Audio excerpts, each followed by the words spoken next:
සාදුකාරයක් දෙන්න. පන්සිල් සමාදන් වීම සඳහා নমස්කාරය කියන්න.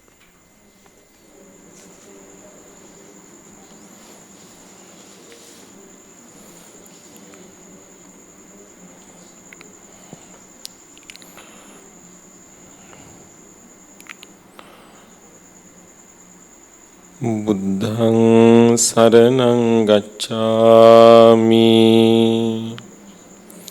ධම්මං සරණං ගච්ඡාමි සංඝං සරණං ගච්ඡාමි ဒ ුතියම්පි බුද්ධං සරණං ගච්ඡාමි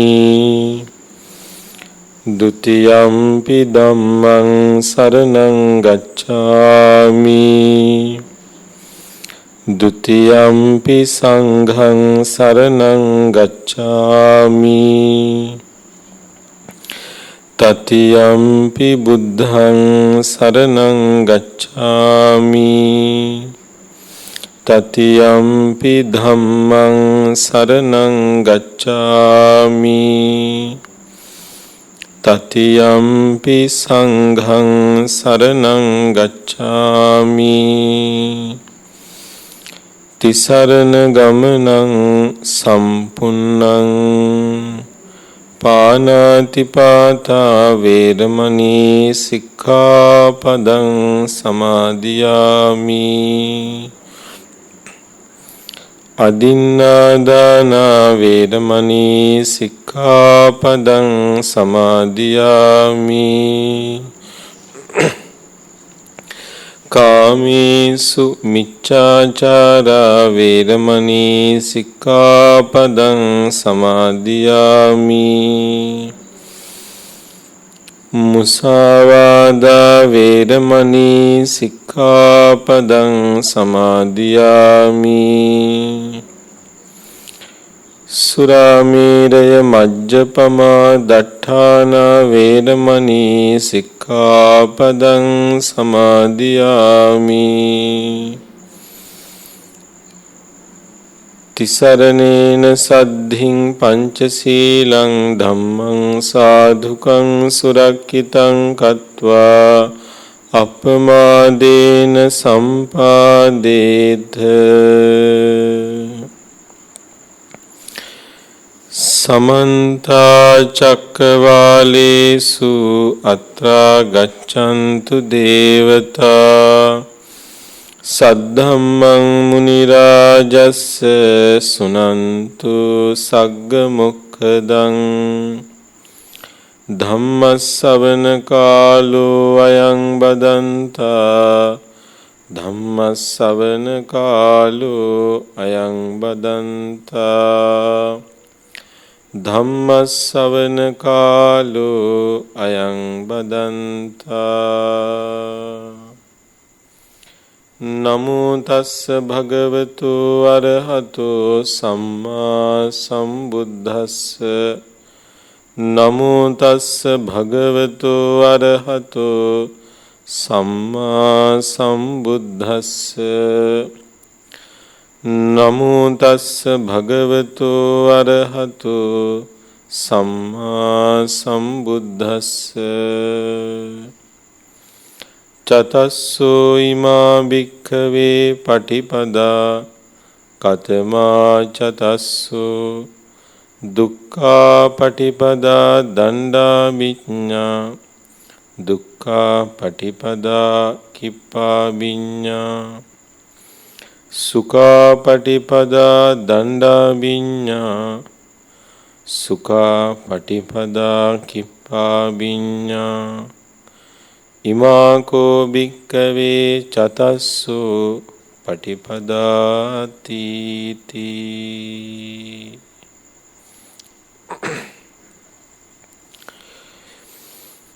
ගීතාංජලි ගුණතිලක මහාත්මනිය එවැගේම ශ්‍රී ආනන්ද ගුණතිලක මහත්මයාගේ ඒ සුජීවත්ව සිටින සහෝදර දෙපළ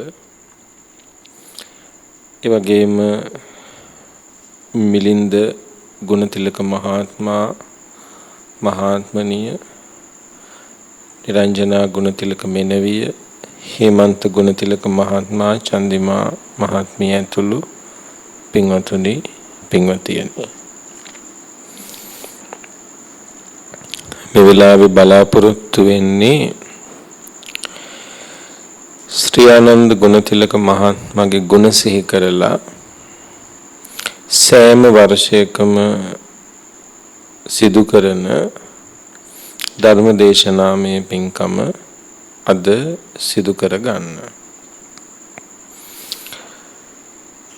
රටේ පවතින තත්ත්වය සැලකිල්ලට අරගෙන සීමිත පිරිසක් එකතු වෙලා පින්කම සිදු කරලා අනිත් අයට ධර්ම දානයේ පිණිස ඒ ධර්ම දේශනාව බෙදා හරින්න කල්පනා කරගෙන ඉන්නවා. ධර්ම දේශනාවට ආරාධනා කරනකොට මතක් කළා භාවනාව සම්බන්ධයෙන් ටිකක් කතා කරන්න වෙලාව වෙන් කරගන්නොත් හොඳයි කියලා. පින්වතුනි අද අපි දන්නවා මම මේ පැය වෙන් කරන්නේ භාවනාව ගැන ඊටාම ආධුනිකයෙක්ට උනත් වැටහෙන්න පුළුවන් කියන අදහසක ඉඳලා. එහෙම නැතුව කතා කරන එක ගැළපෙන්නේ නැහැ කියලා හිතෙනවා එක එක්කෙනාගේ එක එක මට්ටම් නිසා. අතිශය ආගන්තුකයෙකුට උනත් ඒක ගැන යම් වැටහීමක් ලබා ගන්න. භාවනාව ගැන කතා කරනකොට අපි දන්නවා අද සමාජයේ නොයෙක් විදිහේ අර්ථ ගැන්වීම් තියෙනවා. සමහරු කියනවා විදර්ශනා භාවනාව, සමහරු කියනවා සමත භාවනාව, අනුස්සති භාවනා, බුදුගුණ භාවනා කරන්න ඕනේ නෑ සෝවාන් වෙන්න. ගොඩාක් විවිධ අර්ථ ගැන්වීම් තියෙන පරිසරයක් තියෙනවා. හරිද? ඒකම පලිබෝධයක්. ඇයි?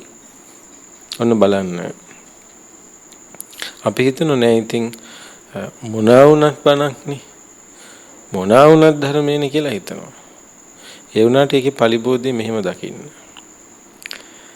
රාගය අපිට පේනවා. හරි? එතකොට අපි ඒක දන්නවා මේක රාගය අනුතුරු සහිතයි කියලා. ද්වේෂය අපිට පේනවා. අපි දන්නවා ඒක අනුතුරු සහිතයි කියලා. හැබැයි මෝහය අපිට පේන්නේ නැහැ. ඒ මෝහය අඳුනගන්නත් ප්‍රඥාව තියෙන්න ඕනේ. මෝහය පේන්නේ නැහනේ. හරිද? ඒක නිකන් අර කළුවරේ යන මිනිස්සෙකුට කළු ඇඳගත්ත කෙනෙක් ගියොත් එහෙම පේන්නේ නැහනේ. හැබැයි කළුවරේ යනකොට සුදු ඇඳගත්ත කෙනෙක් ගියොත් කොහොම හරි පේනවා. මොකද වෙනස් වර්ණයක් නිසා පේනවා. දැන් රාගය එනකොට අපි දන්නවා මේ රාගය කියලා. ද්වේෂය එනකොට දන්නවා ද්වේෂය කියලා. හැබැයි මෝහය දකින්න බෑ. මොකද මෝහය එනකොට මනස කොහොමත් මෝහෙන් වැහිලා ඉවරයි. නිසා මාර්ගයේ වඩන කෙනාට ලොකු අනුතරක් කරන තැනක් තමයි මෝහය.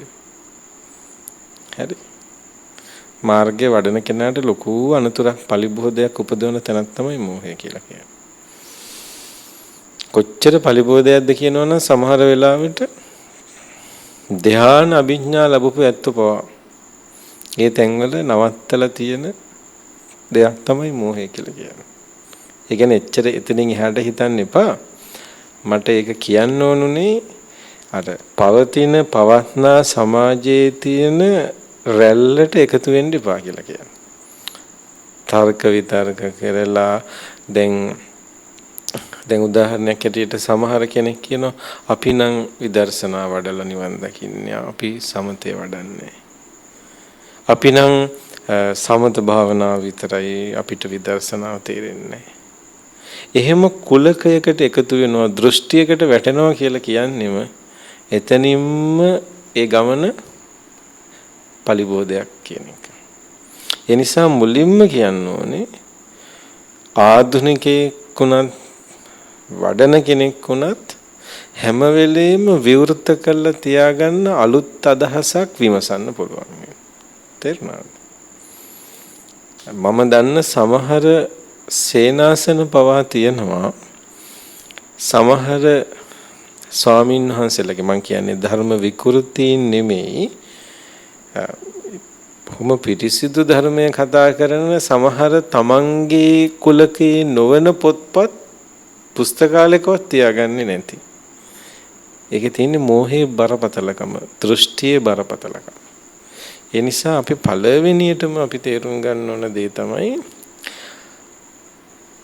අපේ ක්‍රමය කියලා එකක් අල්ලගන්න කලින් අනිත් අයව හෙලා දකින්න හරි ඒ අය ගැන දකින්න කලින් මේ දිහා මේ මාර්ගය දිහා බොහෝම විවෘත මනසකින් දකින්න ඕනකම තියෙනවා. ඒ නිසා දෘෂ්ටියකට වැටෙන්න එපා. පැහැදිලිද? දෘෂ්ටියකට වැටෙන්න එපා. ඒක තමයි පළවෙනි අවවාදය. හරිද? ඊට පස්සේ අපි බලමු මේ ප්‍රකට වචන දෙකක් තියෙනවා. සමත භාවනා විපස්සනා භාවනා කියලා. විපස්සනා කියන වචනේ පාලි වචනයක්. ඒකේ සංස්කෘත අර්ථය තමයි විදර්ශනා කියන එක. ඒකත් කියලා දුන්නේ ওই වචනෙටත් ගහ ගන්නවා. දැන් පහුගිය කාලේ ආවා මේ අනිත්‍යද අනිච්චද කියලා මහා හින්න රණ්ඩුවක්. බලනකොට දැන් මිනිස්සු ඔක්කොම රැවටිලා මේකට. අපිත් එක්කත් වෛද්‍යවරු ඉංජිනේරු කියන සායනස් මේ අනිච්චනේ වැරදි නෙමෙයි. අනිච්ච කියන්නේ පාලි වචනේ. ඒකේ සංස්කෘත අර්ථය තමයි අනිත්‍ය කියලා කියන්නේ. සුද්ධ සිංහල වචනේ තමයි අනිස කියලා කියන්නේ. ලංකාවේ අපි ගොඩාක් ඉන්දියාවෙන් භාෂාවෙන් පෝෂණය වෙලා තියෙන නිසා අපිට වැඩිපුර අපේ භාෂාවේ තියෙන සංස්කෘත වචන. හරිද? සංස්කෘත වචන. එතකොට සංස්කෘත වචන අපිට හරි පුරුදුයි. අපි සංස්කෘත දන්නේ නැති වුණාට සංස්කෘත වචන අපි දන්නවා. හරිද? සංස්කෘතිය, ශිෂ්ටාචාරය, ඔය කොහොම සංස්කෘත වචන. පාඨශාලාව. හරි. ඔක්කොම සංස්කෘත වචන. ඒවා අපිට හරි පුරුදු වචන. එතකොට දැන් මිත්‍ර, මිත්‍රය ඒකේ පාලි වචනේ මිත්ත.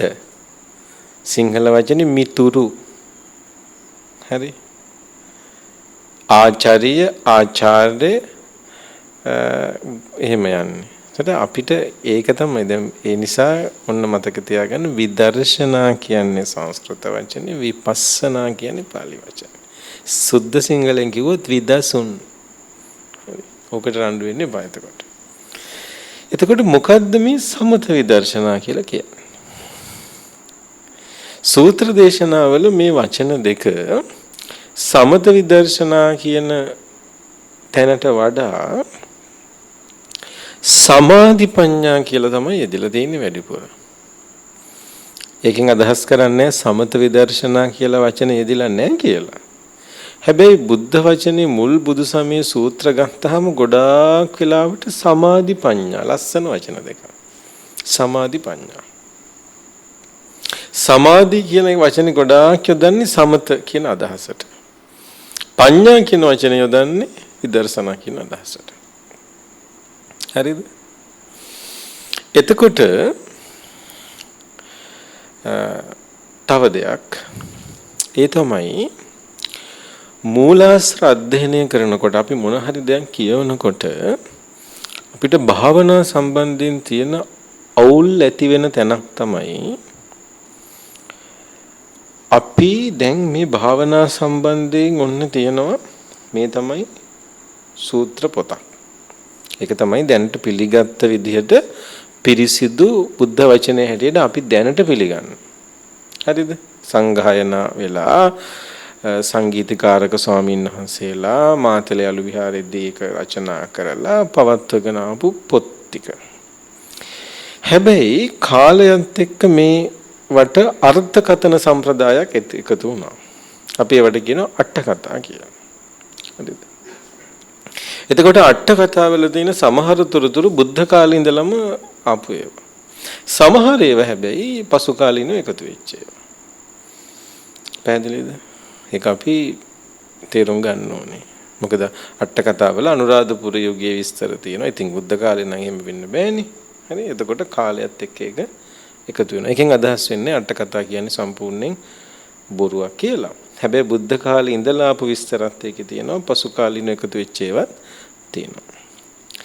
ඊළඟට අට කතා වලින් පස්සේ තව දුරටත් විස්තර කරන ග්‍රන්ථ ලියුණා. පරිවාර ග්‍රන්ථ. විසුද්ධි මාර්ගය වගේ පොත්පත්. හරිද?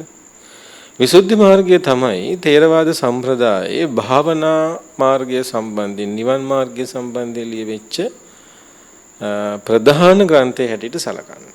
ඒක ලියන්නේ බුද්ධඝෝෂ කියන ස්වාමීන් වහන්සේ අනුරාධපුර යුගයේදී අට කතාචාර්ය බුද්ධඝෝෂ මාහිමියන් වහන්සේ. හැබැයි අපි තේරුම් ගන්න ඕන දේ තමයි අපි මේ ධර්මයේ ඉගෙන ගන්න ඕනේ බුදුරජාණන් වහන්සේගේ බුද්ධ වචනේ මුල් කරගෙන. සූත්‍ර පිටකේ මුල් කරගෙන. මොකද ඒ බුද්ධ වචනයට වඩා උඩින් අපිට තව දෙයක් තියන්න බෑ.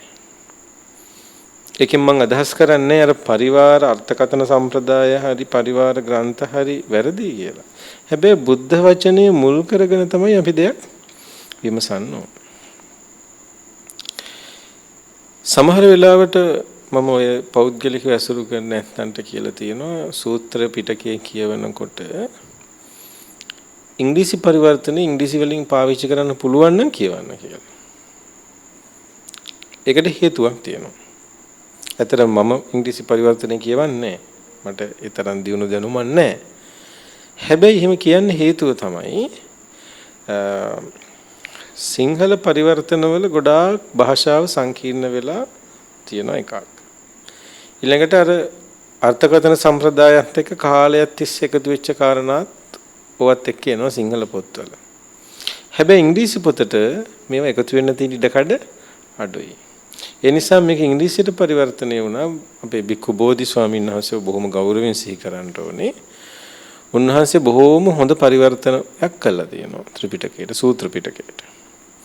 ඒක ඉංග්‍රීසියෙන් කියවන්න පුළුවන් නැත්තන්ට ධර්මය මම මේ අර බටහිරකරණය කරන්න කියනවා නෙමෙයි. හැබැයි හරියටම අර්ථය ගන්න හොඳට සංසන්දනාත්මකව ධර්මාර්ථය මතු කරන්න හොඳ මූලාශ්‍රයක් වෙනවා.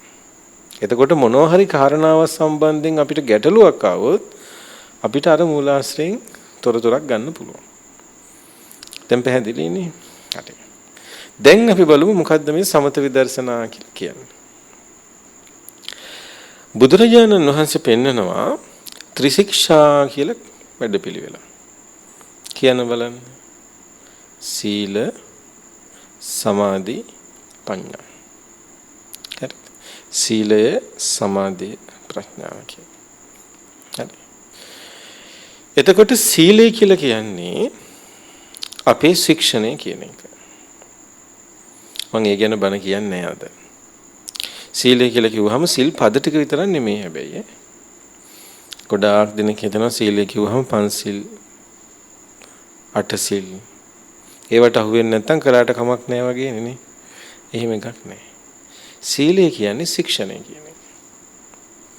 අපි නරක වචන කියනවා නම්, මිනිසුන්ට බනිනවා නම්, අනිත් අය වෙහෙලා දකින්නවා නම්, අනිත් අයට ගරහනවා නම්, කේලම් කියනවා නම්, ඉරිසියාකාරකම් කරනවා නම්, නපුරුකම් කරනවා නම්, එතකොට ඒව සීලයට අයිති නැති වෙන්නේ මේවට සිල්පද නැහැ කියන එක නෙමෙයි.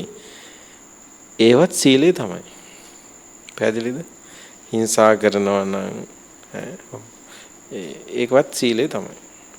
එතකොට ශික්ෂණය කියන එක. ඒක විශාල භූමියක්. ඒක තේරෙනවනේ හොඳ ශික්ෂණයක් අපිට තියෙන්න ඕනේ. ආත්ම දමනයක් තියෙන්න ඕනේ. කය වචන සංවරයක් තියෙන්න ඕනේ. හරිද? දැන් සමාධි කියන්නේ මොකක්ද? සමාධි කියලා කියන්නේ ඒකග්ග සිත කියන එක. එකඟ වූ සිත කියන එක. චිත්ත ඒකාග්‍රතාවය කියන එක.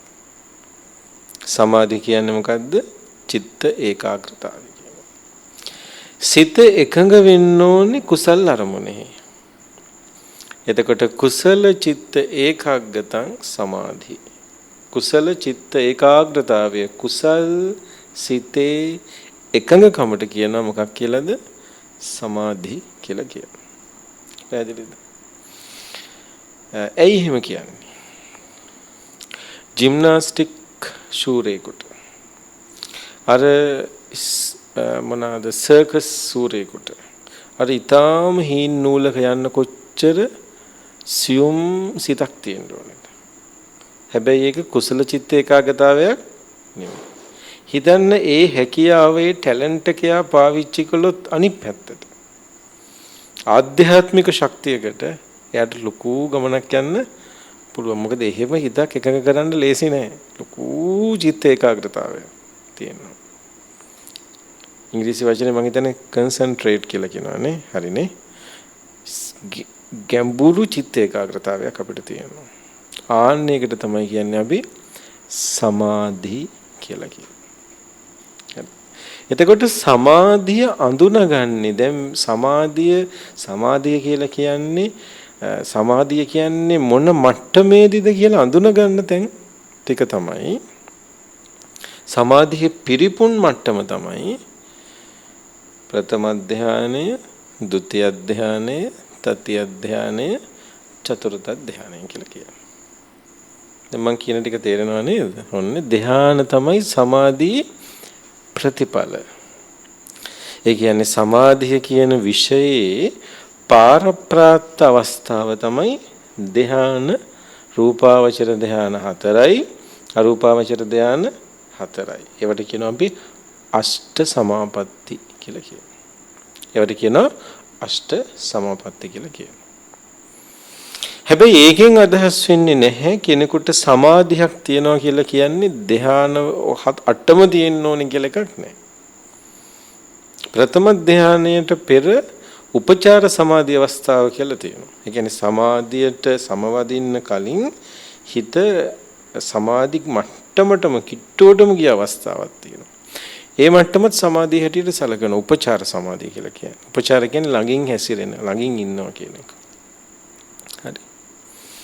ඊට කලින් ඉතින් හිතේ තියෙන එකඟකම ඒකාග්‍රතාවේ වැඩිලා තමයි සමාධියට යන්නේ. හරිද?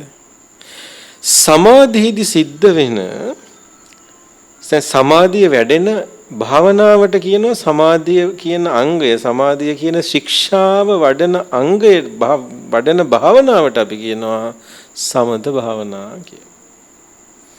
සමාධිය කියන ශික්ෂාව වඩන භාවනාවට. හරිද? සමාධිය කියන ශික්ෂාව ගුණය අපි තුල ඇති කරන ක්‍රියාකාරකම් සමූහයට අපි කියනවා සමත භාවනා කියලා කියනවා. හරිද? එතකොට සමත භාවනාවෙන් කරන ප්‍රධානම දේ තමයි පංච නීවරණ යටපත් කරන එක. මොනවාද පංච නීවරණ කියන්නේ? කාමච්ඡන්ද, ව්‍යාපාද, තීන මිද්ද, උද්ධච්ච කුක්කුච්ච, විචිකිච්ඡා. ඇයි ඒක වැදගත් වෙන්නේ? අපේ හිත හැම වෙලේම කාමයන් එක්ක තමයි වැඩ කරන්නේ. දෙල්වෙමින් තියෙනවා. ද්වේෂයෙන් තියෙනවා. මෝහයෙන් තියෙනවා. විසිරීලා තියෙනවා. නේ? ඔන්න ඔය ටික සාන්ත කරලා දෙන්නේ, නිවලා දෙන්නේ මොකෙන්ද? සමාධියෙන්. කාමච්ඡන්දය 100% දුරු කරනවා කියලා කි නැති වුණාට නැති මට්ටමට යටපත් කරනවා. නැති මට්ටමට යටපත් කරනවා. හරි. ව්‍යාපාදයේ නැති තරමටම යටපත් කරනවා. තීන මිද්දේ උදාසීන භාවයේ නැති මට්ටමට යටපත් කරනවා. උද්දච්ච කුක්කුච්ච විසිරුණු ස්වභාවයෙන් නැති මට්ටමට යටපත් කරනවා. සැකය නැති මට්ටමට සැකේ කියන්නේ මෝහය. විචිකිච්ඡාව කියන්නේ මෝහය. නැති මට්ටමට යටපත් කරනවා. හරිද? එතකොට මොකද වෙන්නේ? විදර්ශනා වඩන්න ලේසි වෙනවා. විදර්ශනා වඩන්න ලේසි වෙනවා. පැහැදිලිද? ඔන්න සමාධිය සමත භාවනා කියන්නේ ඔකට. හරිද? තව ටිකක් කතා කරමු මේක ගැන. සමත භාවනාවේදී සමාධි මට්ටමට එනකොට නෑ. සමත භාවනාවේ සමත කර්මස්ථාන වලට අපි කියනවා සම 40 කර්මස්ථාන කියලා. සමත භාවනාවේ කර්මස්ථාන 40ක් තියෙනවා.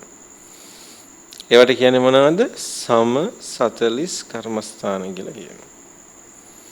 හරිද?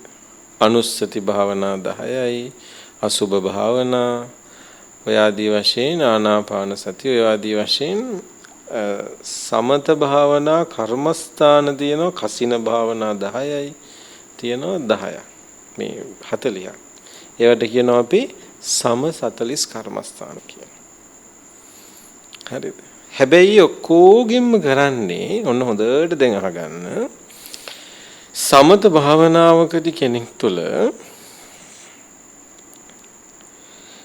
පීති, පස්සද්දි, ඒකග්ගතා, පීති පස්සද්දි තියෙනවා. ඕක මතක තියාගන්න. ඒකග්ගතා කියන්නේ හිත එකඟ වෙලා තියෙනවා. ප්‍රීතිය උපදින්න ඕනේ, ආධ්‍යාත්මික ප්‍රීතිය. පස්සද්ධිය සහැල්ලු භාවය උපදින්න. හරිද? ඇයි එහෙම කියන්නේ හේතුව? පීති පස්සද්ධි ඒකග්ගතා. එහෙම ගත්තොත් ලේසියිනේ. පීති පස්සද්ධි ඒකග්ගතා. ඇයි දන්නවද ඔක කියලා දෙන්න හේතුව? ඔන්න හොඳට අහගන්න දැන් තේරෙන්න ඕනේ. ඒ තමයි ඔන්න දැන් අපි පුංචි කාලේ භාවනා කළා මතකද? ඉස්කෝලේ කොහමද භාවනා කළේ? ඇස් දෙක පියාගන්න කිව්වා. ආනාපාන සති භාවනාව කරමු කිව්වහම හුස්ම ඉරට ගන්න කිව්වහම මුළු පන්තියම සූස් ගාලා උඩට ගන්නවා. ඉතින් අර සද්දෙට කියලා ගන්න. හයියෙන් සද්දේ. ඊළඟට හුස්ම පහළට හෙලන්න කිව්වහම බයිසිකලයක හුලං යනවා වගේ චූස් ගාලා සද්දේ. ඒකද කියන්නේ සමත භාවනා නෙවෙයි ඈ. ඒකට වෙන නමක් ප්‍රාණයාමයි. නැත්තම් හුස්ම ගැනීම සහ හෙලීම සම්බන්ධයෙන් මොනවාද ව්‍යායාමයක් හරි එහෙම එකක් ඒ. ඇයි ඒකට සමත භාවනා කියන්නේ නැත්තේ? ඒකේ තිබුණද ඒකාග්‍රතාවයක් හිතේ තිබුණද? නැහැ. තිබුණේ නැහැ. ඒකේ තිබුණද ප්‍රීතියක් ආධ්‍යාත්මික? නැහැ. ඒකේ තිබුණද විශාල කාය චිත්ත සහැල්ලු භාවයක්? නැහැ. ඒ නිසා ඒක සමත භාවනාවක් වැඩිලා එතන නැහැ. පැහැදිලි නේද? මෛත්‍රී භාවනාව කරනවා කියලා හාමුදුරුවෝ කියනවා මම නිදුක් වෙම්වා. ඉතින් අපිත් හයියෙන් කියනවා මම නිදුක් වෙම්වා කියලා කියනවා. හරි. හාමුදුරුවෝ ඊට පස්සේ කියනවා නිරෝගී වෙත්වා නිරෝගී වෙම්වා කියලා හයියෙන් කියනවා. හරි. ඒකට භාවනාව කියලා කියන්න බෑ. හරිද? කියන්නේ අපි දැන් ඒක තේරුම් ගන්න බෑ. අපි මේ මට්ටමේ ඉඳලා දකින්නකොට. ඇයි? එතන ඒකාග්‍රතාවයක් නැහැ, පීතියක් නැහැ, පස්සද්ධියක් නැහැ. හරි? ඒ ටික තියෙන්න ඕනේ. හැදෙලිනේ. හරි. දැන් ඒ ටික තියනවා කියන්නේ මොකද්ද? ඕන්න බලන්න වෙන වැඩි. එතකොට වෙන්නේ අර භාවනාවට එළඹෙන අරමුණ තියෙනවනේ. බහින අරමුණ. ඒ බහින අරමුණ ටික වෙලාවකින් නැතුව යනවා. සමත භාවනාවේ කර්මස්ථාන කියලා කියන්නේ නිකන් මේ තොටුපොලක් දොරක් විතරයි. හරි. හැබැයි බහින්න එකම ගඟකට, ඇතුල් වෙන්න එකම ශාලාවකට. එතකොට හිත මතක තියාගන්න දැන් බුද්ධානුස්සතිය වැඩුවත් ආනාපාන සතිය වැඩුවත් මෛත්‍රිය වැඩුවත් ඔක්කොම සමත භාවනා නිසා ටික වෙලාවකින් අර කර්මස්ථානයේ කියන එක නැතුව යනවා. ගිහිල්ලා හොඳට අහගන්න මම මේ හොඳට අහගන්න කියන්නේ ඒ සියුම් තැන කියන වෙලාවට. එතකොට වෙන්නේ දැන් අනිත් හැම වෙලාවකදීම ආරම්භයේදී කරන්නේ අපි තමයි හිත වඩන්නේ. මම හුස්මීලට ගන්නවා පාලට හෙලනවා. මෛත්‍රිය බුදු ගුණ අපි තමයි වඩන්නේ. හැබැයි එක තැනක් තියෙනවා සමත භාවනාවේ එක තැනක් එනවා චිත්ත ඒකාග්‍රතාවය ආවට පස්සේ අපි වඩන්නේ පුද්ගලයා වඩන්නා කියන කෙනා කැපිලා යනවා. ඊළඟට මොකද වෙන්නේ? හිත වැඩෙනවා. හිත තමයි වැඩෙන්නේ. එතකොට අපි වඩන්නා නෙමෙයි. අපි කවුද? අපි හීන් සීරුවේ නරඹන්නා වෙනවා. මං කියන එක තේරෙනවද? හරිද? අපිට එතකොට තියෙන්නේ කරන්න දෙයක් නෙමෙයි. ඒක හරි ෂෝක් වැඩක්. දැන් අපි කරන්නේ ගිනි දාගෙන හම්බෝ හුස්මීලට ගන්නවා හෙලනවා ගන්නවා හෙලනවා. ඕකම හිතන මෛත්‍රිය බුදු ගුණ ඉතිපිසෝ භගවාරහං කීකේ නෑ. හරියට වැඩෙනකොට ඒක වැඩිලා හොඳට ඒකාග්‍රතාවයේ ඉපදුනාට පස්සේ ඒ අරමුණට හොඳට හිත යෙදුනට පස්සේ සහැල්ලු භාවය පස්සද්දී උපදිනවා. ඊට පස්සේ අපිට කරන්න දෙයක් නැහැ. අපිට තියෙන්නේ හිත එයාගේ වැඩේ කරනකොට ඒකට ඩිස්ටර්බ් කරන්නේ නැතුව බාධා කරන්නේ නැතුව ඒක දිහා බලන් ඉන්න එක. අපි කරන මෝඩ වැඩේ මොකද්ද තෙන්දී?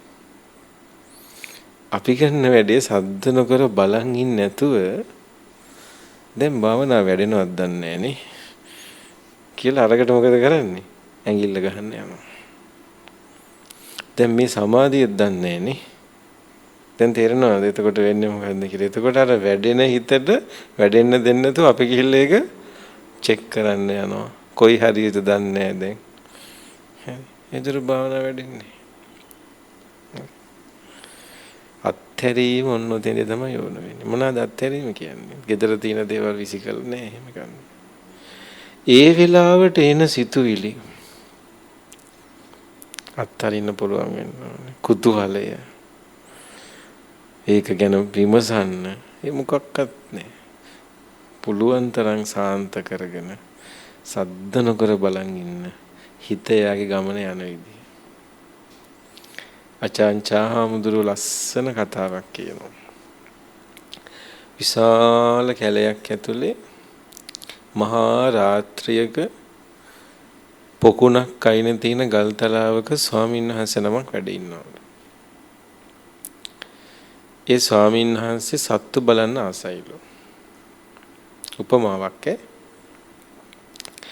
මහා ඝන වනාන්තරයේ ඉන්න ලස්සනම සත්තු කාටවත් දකින්න බැරි සත්තු වතුරට බහින්නේ මහ මැදියම් රාත්‍රියලු. දවල්ට එන්නේ බයයි. එන්නේ පලිබෝධ වැඩින් එන්නේලු. එතකොට පැවිද්ද භික්ෂුව කරන්න ඕනේ යාට ලස්සනම සත්තු දකින්න ඕන නම් අර පරිසරයයි භික්ෂුවයි අතර වෙනසක් නැති වෙන්න ඉන්න ඕනේ. හැබැයි හාමුදුරුවෝ ගිහිල්ලා හෙට මෙහෙට දඟලන්න බෙල්ල දාන්න ගත්තොත් මොකද වෙන්නේ? සත්තු ටික ආපු වන්න මිනිහෙක් ඉන්නවා කියලා පැනලා යනවා. හැබැයි අචාන්චා ස්වාමීන් වහන්සේ වදාරනවා භික්ෂුවට පුළුවන් නම් හෙල්ලෙන්නේ නැතුව ඉන්න ගල උඩට වෙලා. හුස්ම ගන්න සද්දවත් ඇහෙන්නේ නැතුව ඉන්න පුළුවන්. ඇසිපිල්ලමක් උනත් පරිස්සමෙන් ගහන්න පුළුවන්. පරිසරයයි භික්ෂුවයි අතර වෙනසක් නෑ. එතකොට මොකද වෙන්නේ? එතකොට ලස්සනම සත්තුට කියනවා බලා ගන්න පුළුවන් කියලා. දැන් තේරෙනවද මොකද්ද කියන්නේ කියලා? අපි නිවැරදිව නරඹන්නාගේ කාර්යය සීරුවට කළොත් හිත අපිට ලස්සන දේවල් ටිකක් පෙන්වනවා. අපි ඒක බලන්න ලෑස්ති නෑ. අපි කරන්නේ මොකද? ඒකට මැද්දට පනින්න යනවා. සමහරු රියුන් එවනවා අපිට මේ ස්වාමීන් වහන්සේ දැන් මේක අනිත්‍යයි කියලා විදර්ශනා වඩන්නද කියලා හරියට. හරි. එහෙම මොකුත් නැහැ. නරඹන්න. ආන්න එතකොට ඔන්න ඔය වැඩිමෙහි අග්‍රඵලය තමයි ධ්‍යාන අවස්ථාව. වැරදිලාවත් ඔය මේ සමත භාවනා කර්මස්ථාන පටන් ගත්තාම පා වෙනවා වගේ දැනෙන්න පුළුවන්. ඊට පස්සේ චුට්ටක් හිත එකඟ වෙනකොට අලුත් අත්දැකීම්නේ මේවා. කියන්නේ අපි මෙච්චර කල් කාම ලෝකෙ විඳලා නැහැනේ. අපි කාලා තිනවා, බීලා තිනවා, ට්‍රිප් ගිහිල්ලා තිනවා. ඒ වුණාට මේක විඳලා නැහැ. ඒකට මේකේ අලුත් අත්දැකීම ආවම කුතුහලයක් තියෙනවා. ඒක සාධාරණයි. මේක මොකද්ද දන්නේ මේ වෙන්නේ? මේක සමාධියද නැත්නම් මැරෙයිද? මම ඉන්නවද? මම දන්න සමහරු අපිටත් වෙලා දිනවා. කකුල තියෙනවද දන්නේ කියලා අල්ලලා බලනවා. ඒ කියන්නේ කකුල දැනෙන්නේ නැහැ දැන්. තියෙනවද කකුල? මම ඉන්නේ පොළවේද? ඒ වගේ වෙලාවට හිතන්න එපා ඒක සමාධිය කියලා. ඇයි දන්නවද? සමාධියකට හරියට සමවැදුනොත්, ධානයකට හරියට සමවැදුනොත්, එයාගේ සිතුවිලි උපදින්නේ නැතු යනවා. ධානයක් කියන්නේ සිතුවිලි උපදින්නේ නැති අවස්ථාව. හරි. තව චූට්ටක් ගැඹුරු කළා කියලා සමත භාවනා කියන එක හඳුන්වා දීම ඉවර කරන්න. චුට්ටක් මේක අහගන්න. හරි. ඒ තමයි කොහොමද ඒක කියන්නේ? සමාධියේදී වෙන්නේ මෙන්න මේකයි. දැන් අපි කෙලෙස් උපදවමින් ඉන්නේ. රාගය උපදිනවා, ද්වේෂය උපදිනවා, මෝහය උපදිනවා නේද?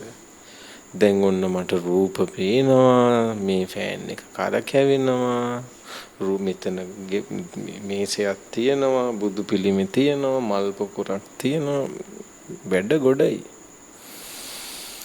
එතකොට අපිට මේ දේවල් ඔක්කොම පේන්නේ අපේ හිත නිසා. අපිට හිතක් තියෙන හින්දා තමයි මේ ටික පේන්නේ. හිත උඩ තමයි මේ ඔක්කොම වර්ණ රූප ඇදෙන්නේ. තේරෙනවද? තව උදාහරණයක් කියන්න. මෙන්න මෙහෙම. චිත්‍රපටි ශාලාවක චිත්‍රපටියක් බලන්න.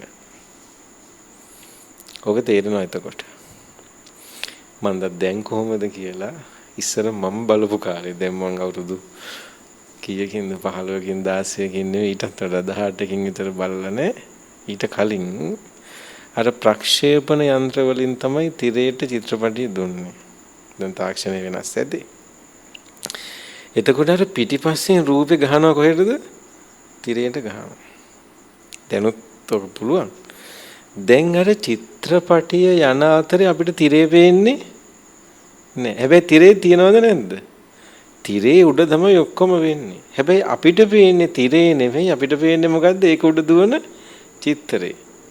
නළුව අඬනවා, නිලිය දුවනවා, දුෂ්ටේ කෙනවා, සින්දු කියනවා. අපි මොකද කරන්නේ?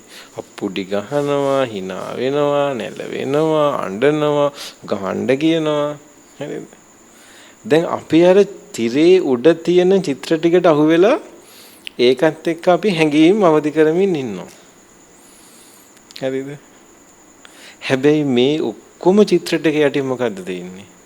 තිරේ තියෙනවා. අපි හිතමු එක පාටම ලයිට් යනවා. ෆිල්ම් හෝල් එකේ ලයිට් යනවා. මොකද වෙන්නේ? අර ඔක්කොම නළුව දුවපුවයි, නිලිය නටපුවයි, දුෂ්ටයා ආපුවයි ඔක්කොම ටික ගිහිල්ලා සුදු පාට කොටුවක් පේනවා. මොකද්ද? තිරේ. හරි. ඒක තමයි තිරේ. අර ටික ඔක්කොම තිබුණෙත් හැබැයි තිරේ උඩ. හැබැයි තිරේ පේන්නේ නැහැ. මොකද ඊට උඩින් රූපයක් දුවන හින්දා. අපි දැන් කරන්නේ කාගේ කාර්යභාරයද? චිත්‍රපටිය නරඹන්නාගේ කාර්යභාරය තමයි දැන් කරන්නේ. දැන් අපිට මේ වෙන වැඩ ගොඩක් පේනවා. හරිද? හැබැයි මේ ඔක්කොම මැවෙන්නේ විඥානයේ මත. විඥානිය උඩ. හරි. ඒක මේ විදර්ශනා කොටසෙදි තව ටිකක් කතා කරමු. එතකොට සමතේදී වෙන්නේ එතකොට විඥානය පේන්නේ. විඥානය පේන්නේ. ඇයි දැන් මේ කොහෙද විඥානයක් පේන්නේ? මිනිස්සු, ස්ත්‍රී, පුරුෂ, රූප, චිත්‍රපටි, පාලකයෝ, ආණ්ඩුව වැඩ ගොඩයි. සමත භාවනාවේ සමාධියේදී මොකද වෙන්නේ? සිතුවිලි නවතිනවා. සිතුවිලි අඩු කළා ප්‍රීති පස්සද්ධි පව අඩු කරනවා. භාවනා කරපුවා දන්නවා ඔයාලා බලන්න ප්‍රීතිය නැති කරනවා. ප්‍රීති පස්සද්ධි ඉපදිලා පස්සේ ඒවත් නැති කරනවා. ඒවත් සංසිඳවලා අන්තිමට සිතුවිලි රහිත මට්ටමට ගේනවා. සිතුවිලි නැහැ. අන්න ලයිට් යන වෙලාව. දැන් මොකද වෙන්නේ? ලයිට් යනවා. ඒ සිතුවිලි නැහැ. අන්න ධානය එනවා. කොහොමද එන්නේ? තමන්ගේ විඥානය තමන්ට දැర్శණය වෙනවා. විඥානය පේනවා. සමත භාවනාවේ තියෙනවා සමාධියට පෙර ආලෝක නිමිත්ත දැర్శණය වෙනවා කියලා අවස්ථාව. නිමිත්ත කියලා එකට කියන්නේ. ඒක එක එක්කිනාට එක එක විදිහට පේන්නේ. නිමිත්ත කියන්නේ වෙන මුකුත් නෙමෙයි. මොකද්ද නිමිත්ත කියන්නේ? තමන්ගේ විඥානය තමයි පේන්නේ. ඒක එච්චර වෙලා පෙවුන්නේ නැත්තේ සිතුවිලි උපදින හින්දා. නිමිත්ත පේන අවස්ථාව වෙනකොට අපිට සිතුවිලි නෑ. අපිට හිතෙන්නේ නෑ මොකද. සෝල මට අත්දැකීම නැතුව කියන්නේ අහලා. හරි? වරදව ගන්න එපා. හැබැයි අහපුවා. නිමිත්ත උපදිනකොට මෙන්න සමාධිය කියලා හිතනවා. මෙන්න සමාධිය. සමාධියට අවස්ථාව හරි. දැන් ඒ වෙනකොට අර නීවරණ යටපත් වෙලා සිතුවිලි අඩු වෙලා බ්‍රහ්මවංශෝ ස්වාමීන් වහන්සේ කියනවා සමාධියට සමවැදිච්ච කෙනෙකුයි මෘත ශරීරයයි අතර එකම වෙනසයි තියෙන්නේ උණුසුම විතරයි. හෘද ස්පන්දනයක් නැහැ කියලා තමයි උන්වහන්සේ කියන්නේ. මම ඒක හරියටම දන්නේ නැහැ උන්වහන්සේලා කියන විදිහට කියන්නේ. සමාධියට ප්‍රථම ධානයට සමවැදිච්ච කෙනෙකුට හෘද ස්පන්දනයවත් නැහැ කියලා කියන්නේ. පරිවෘත්තීය ක්‍රියාවලියවත් සිද්ධ වෙන්නේ නැහැ. ආහාර පාන ගන්න, මල මුත්‍රා පහ කරන්න, දාඩිය දාන්න මුකුත් නැහැ. මෘත ශරීරයක් සහ සමාධියට සමවැදිච්ච කෙනෙක් අතර වෙනස ශරීරයේ උණුසුම සමාධියට සමවැදිච්ච කෙනාට තියෙනවා. මෘත ශරීරයට නෑ. උන්වහන්සේ විහිළුවට කියනවා වැරදිලාවත් මගේ කාමරේට මේ ඇවිල්ලා මගේ නාඩි වැටෙන්නෙත් නෑ. හાર્ට් බීට් එකක් නැති වුණොත් එහෙම ගෙනියන්න එපා. මැරිලා නෙවෙයි පොඩ්ඩක් ඉන්න කියලා. හැබැයි එහෙම කෙනෙක් ඒක වෙනම අවස්ථාවක්. ඒක මම වෙනම කිව්වේ. හරි. දැන් උන්න සමාධිය. හරි. දැන් විදර්ශනා කියන්නේ මොකක්ද? විදර්ශනාව දැන් සමාධිය වඩන්න ඕනේ පර්යංකේ වාඩි වෙලා. පැහැදිලිද? සමාධිය වඩන්න බෑ දුව බස් එකේ යන ගමන්. එහෙම බෑ. සමාධිය වාඩි වෙලා වඩන්න. විදර්ශනාව කියලා කියන්නේ මේ එකඟ කරපු සිතින් ලෝකය විදසුන් නුවණින් දකින්න එක. ලෝකේ නුවණින් දකින්න එක. දැන් කොහොමද ඒක සිද්ධ වෙන්නේ? ඔන්න දැන් අපි අර ආයයකට යමු. හරිද? දැන් තව ටිකක් කිව්වොත් විදර්ශනාව කියන්නේ උපාදානස්කන්ධ පංචකය ඇති වෙන නැති වෙන වේගයක් හැටියට දකින්න එක. දැන් ඕක එකපාරටම ලුණු කප ඉන්න හොදි හද ඉන්න මිනිස්සෙකුට ගිහිල්ලා උපාදානස්කන්ධ පංචකය අනිත්‍ය දුක්ඛ අනාත්ම දකින්න කිව්වට දකින්න බෑ. ඒ නිසා තමයි අර සමත විදර්ශනා කියලා අනුපිළිවෙලක් දෙන්නේ. සමාධියක් වඩපු කෙනාගේ හිත ශාන්ත වෙලා නීවරණ යටපත් වුනහම විදර්ශනාවට පහසුයිනේ. ඒක දකින්න ලේසියි. හැබැයි ඒක වෙනස් වෙන තැනක් තියෙනවා. ඒක මම කියලා දෙන්නම්. හරි? දැන් අපි අඳුනගන්න යන්නේ විදර්ශනාව ගැන. මොකද්ද විදර්ශනාව කියලා කියන්නේ? උපාදානස්කන්ධ පංචකය. උපාදානස්කන්ධ පංචකය කියලා කියන්නේ රූප, වේදනා, සංඥා, සංඛාර, විඥාන. ඒ ටික අහලා තියෙනවනේ නේද? හරි. ඔන්න දැන් අපි බලමු මොනවාද මේ කියලා. රූප කියලා කියන්නේ ඇහැට පේන රූප විතරක් නෙමෙයි. රූප කියලා කියන්නේ ඇහැට පේන රූප විතරක් නෙමෙයි. රූප කියලා කියන්නේ ඇස, කන, නාසය, දිව, ශරීරය සහ මනස කියන ඉන්ද්‍රිය හයටම අරමුණු වෙන අත්දැකීම් ශේස්ත්‍රය. පැහැදිලිද? ඇස, කන, නාසය, දිව, ශරීරය සහ මනස කියන ඉන්ද්‍රිය හයටම අත්දැකීම් වෙන අරමුණු ශේස්ත්‍රය. ඇහැට රූප, කනට මොනවාද? එතකොට කනට රූප වෙන්නේ මොනවාද? සද්ද. අපි කියන සද්ද රූප කියලා. නාසයට රූප වෙන්නේ ගන්ධ සුවඳ, ගන්ධ රූප. දිවට රූප වෙන්නේ රස රූප. හරිද? ශරීරයට රූප වෙන්නේ ස්පර්ශ. මනසට රූප වෙන්නේ සිතුවිලි. එතකොට රූප කියලා කිව්වහම ඔන්න ඇහැට පේන ඒවා විතරක් කියලා හිතන්න එපා. පැහැදිලිද? මොකද අපේ සිංහල භාෂාවේ වචනයන්නේ. නමුත් පාලි රූප කියන්නේ මෙතන බුද්ධ වචනේ රූප කියන්නේ ඉන්ද්‍රිය හයේම තියෙන අත්දැකීම් ටික. හරිද? ඊළඟට වේදනා කියලා කියන්නේ ඒ රූප විඳින එක. ඒවා විඳින එකට කියන අපි මොකක් කියලාද? වේදනා කියලා කියනවා. හරිද? මොනවාද වේදනා කියලා කියන්නේ? සුඛ වේදනා, දුක්ඛ වේදනා, අදුක්ඛම සුඛ වේදනා. සැප වශයෙන් විඳිනවා, දුක්ඛ වශයෙන් විඳිනවා, සැපත් දුකත් නොවන දේවල් හැටියට විඳිනවා. හැබැයි ඒක උපේක්ෂාව නෙමෙයි. සැපත් දුකක් හැටියට විශේෂ කරලා ගන්න නැති වේදනාවලට කියනවා අදුක්ඛම සුඛ වේදනා.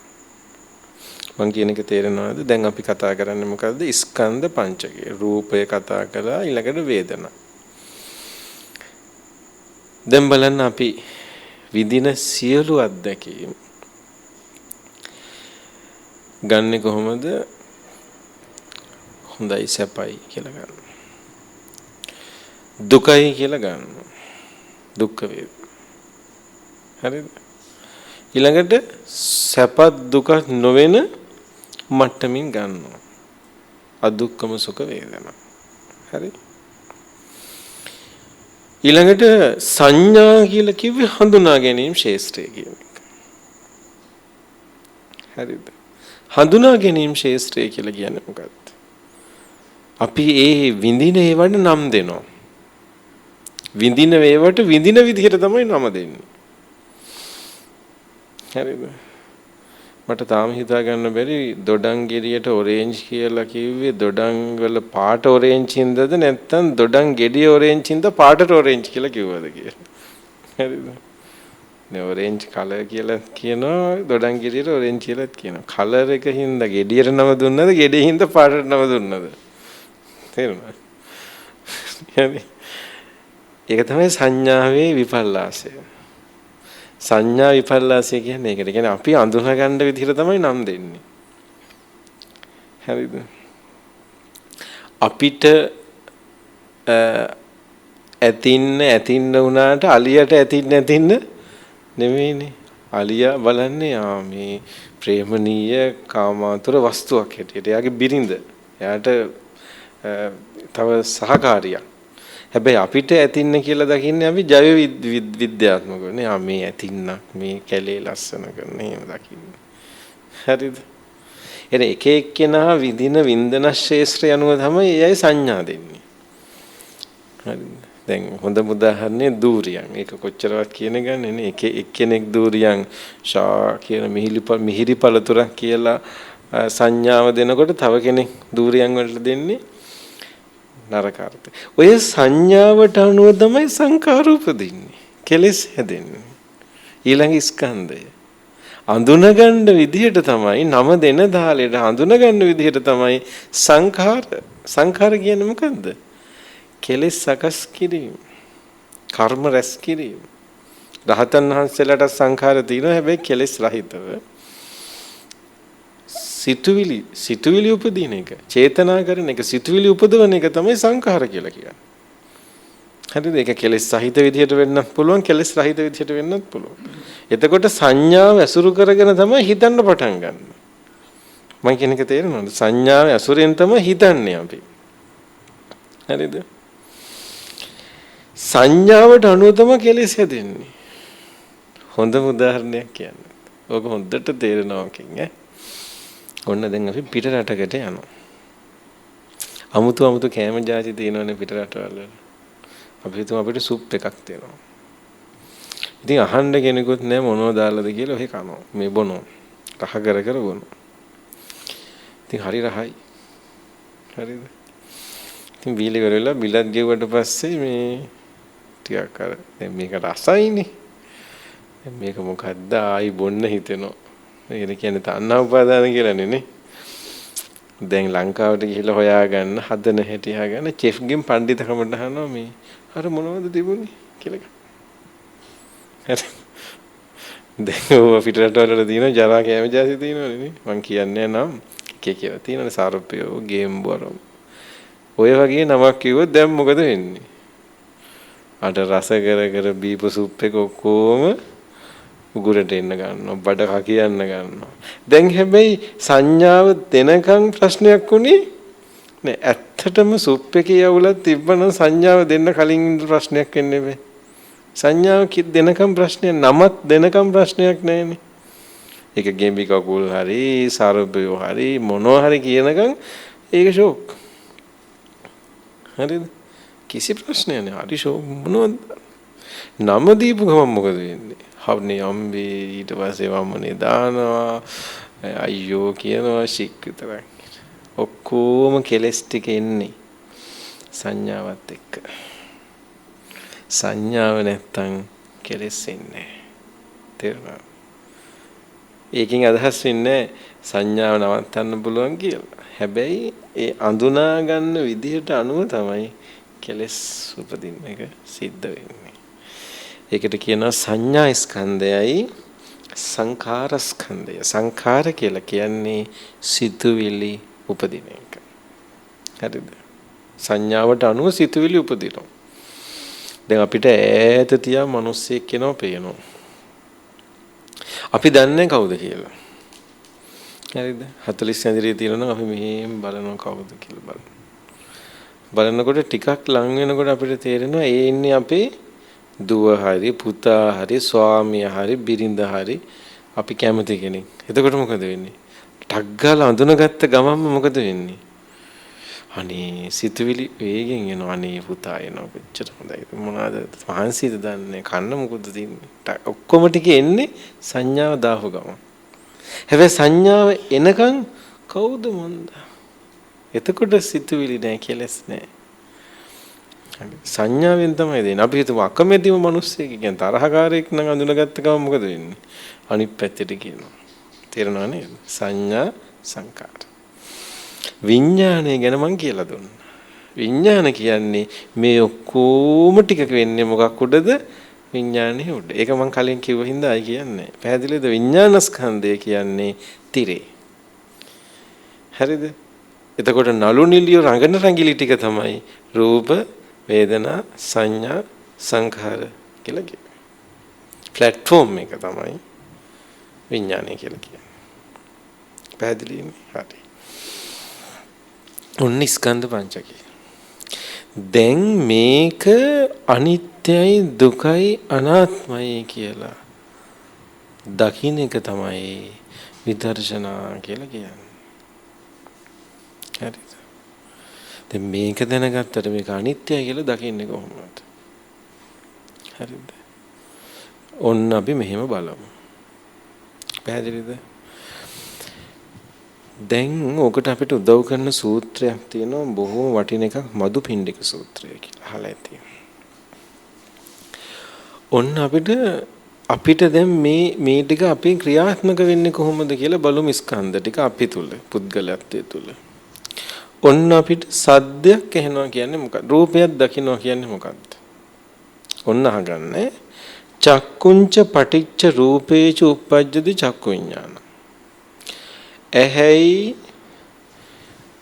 බාහිර රූපයයි එකතු වෙලා හිතක් උපදිනවා.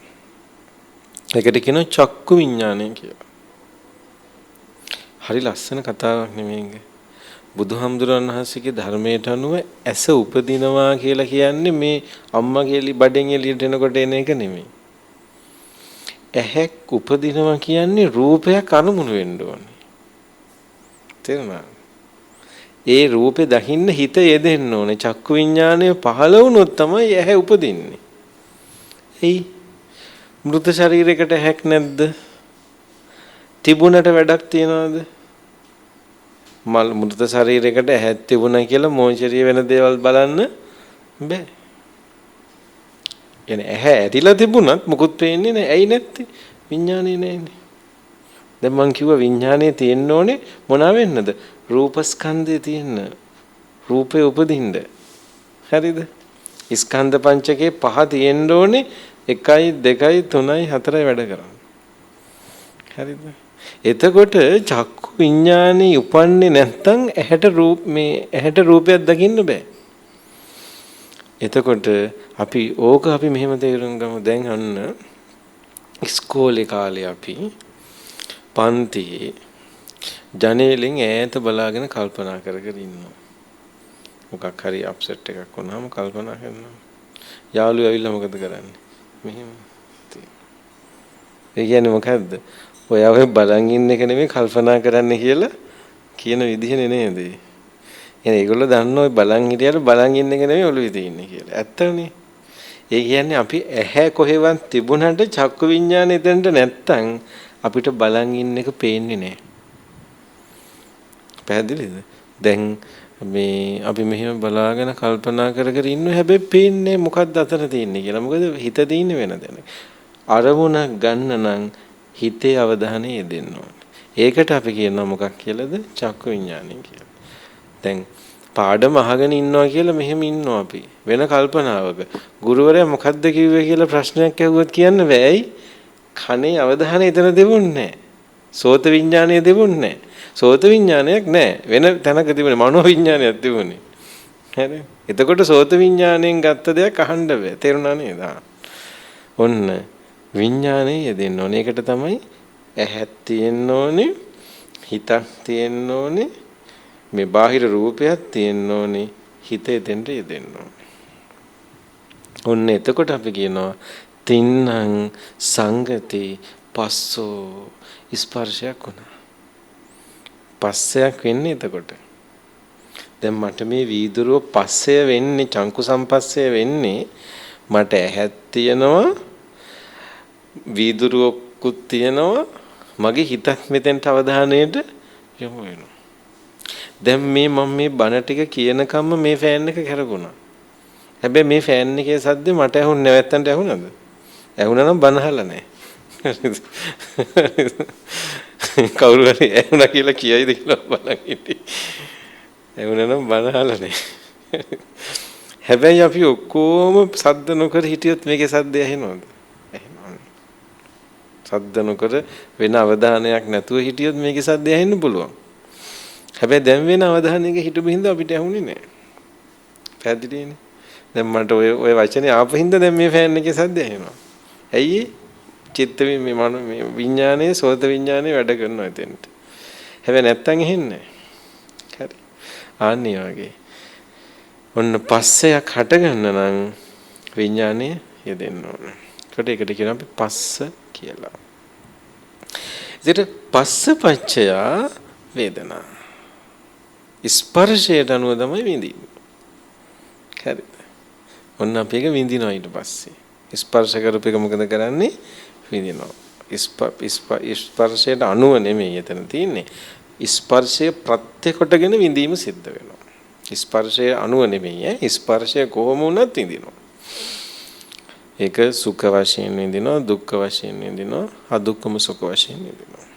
දැන් මම මේ බණ යන අතරේදී අපි ස්කන්ධ පංචකය එතකොට වැඩ. ඇයි? බණ ඇහෙනවා කියන්නේ මොකද්ද? සෝත විඥානේ වැඩ. සද්දයක් ඇහෙනවා. හරි? මේ හඳුන් කුරු සුවඳ එනවා කියලා කියන්නේ ගාහන විඥානේ වැඩ. මේ රූප පේනවා කියලා කියන්නේ චක්කු විඥානයේ වැඩ.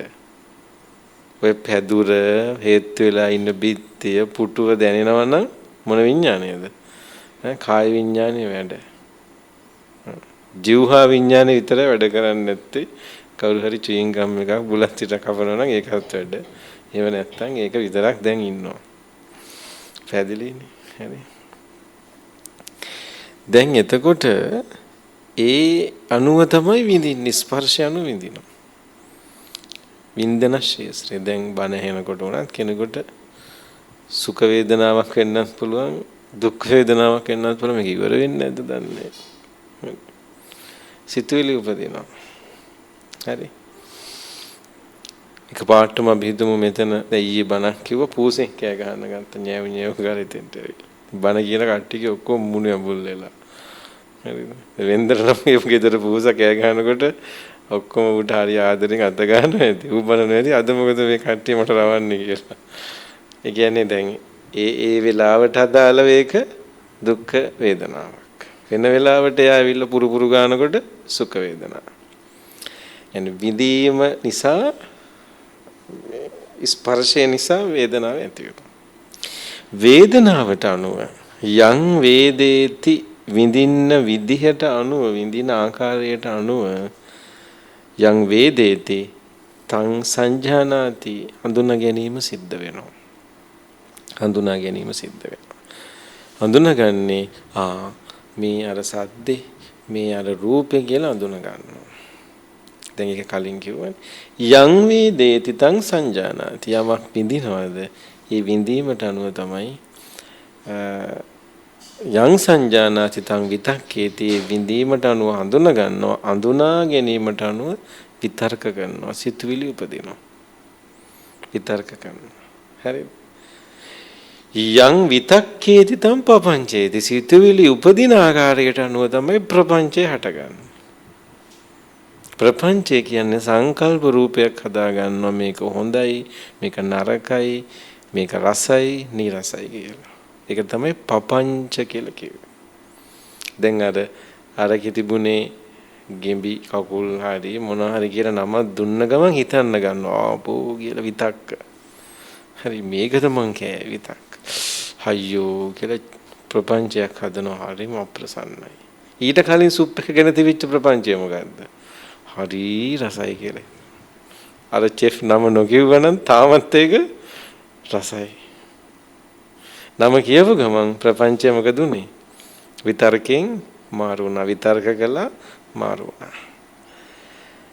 පපඤ්ඤ සංඥා සංඛා සමුදාචරಂತಿ පුද්ගලයාව හරිම ලස්සන කර්මකාරක වාක්‍යයක් මෙතන තියෙන්නේ.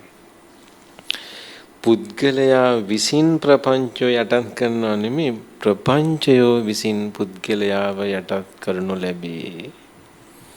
තේරෙනවද? අර අපි හදාගන්න සංකල්ප රූප ටික සංකල්ප ලෝක ටික විසින් අපිව යටත් කරලා තියෙනවා. දැන් අපේ සිස්ටම් එක කියන්නේම අපි හදපු ප්‍රපංච ටික සංකල්ප රූප ටික. හරිද? දොඩම් කියනකොට කෙලගුණලත් ඉවරයි.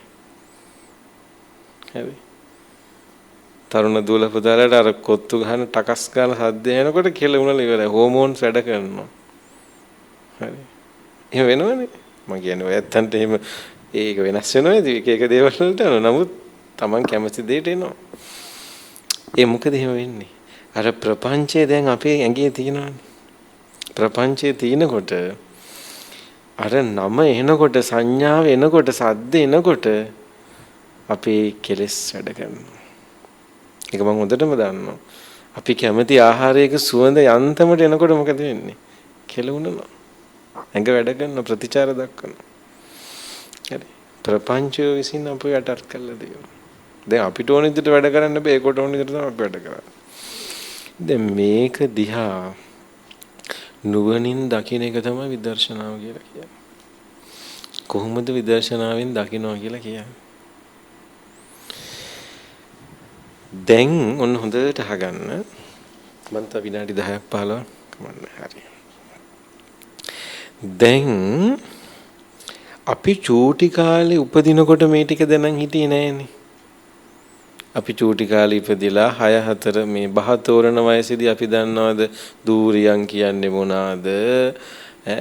මොනවාද vegetable soup කියන්නේ මොනවාද? fried rice කියන්නේ මොනවාද? කොත්තු රොටි කියන්නේ මොනවාද? ඒවා අපි දන්නේ නෑ. ඒවා අපි ඉගෙන ගත්තේ කොහොමද? මේ ලෝකයේ අත්හදා බලමින් අත්දකිමින් තමයි අපි කෙලස් ප්‍රවාහයට වැටුනේ. චූටි දරුවෝ දැකලා තියෙනවද මේ කුරුමිනියෝ කටේ දාලා බලනවා. රබර් බෝල හපලා බලනවා. ගල් කැට හපලා බලනවා. පොඩි කාලේ කරලා ඇති. හරිද? පොඩි කාලේ මේ අර මිදුලේ තියෙන ගල් ටැරගෙන චකස් කාලා හපලා බලනවා.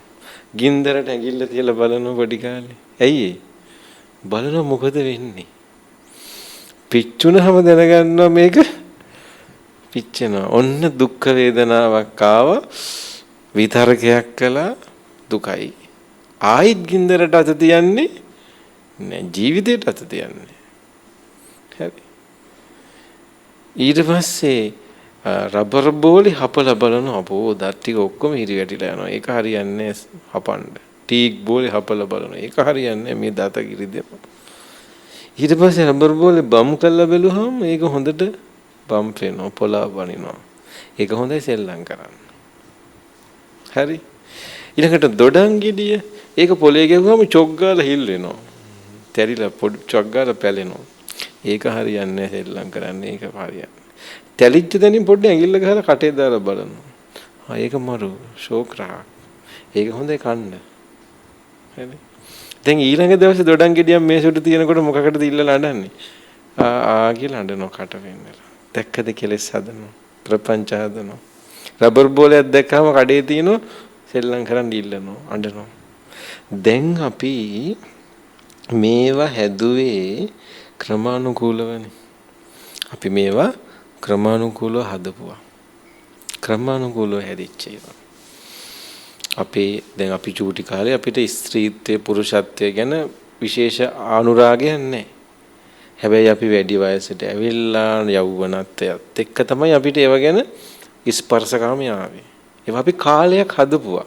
මේක දවසින් අපිට පෝලගෙන ආව නෙමෙයි. කාලයක් හැදිච්ච ප්‍රපංච ඒවා. ඒවා මේ ලෝකේ ස්ථාවරව තියනවා කියලා හිතන්න එපා. ඒවා අපි මනසින් මවපුවා. එහෙනම් මනසින් සකස් කරපු සංකත දෙයක් නම් ඒක අනිත් පැත්තට නැති කරන්නත් පුළුවන් වෙන්න ඕනේද නැද්ද? පුළුවන් වෙන්න ඕනේද නැද්ද? පුළුවන්.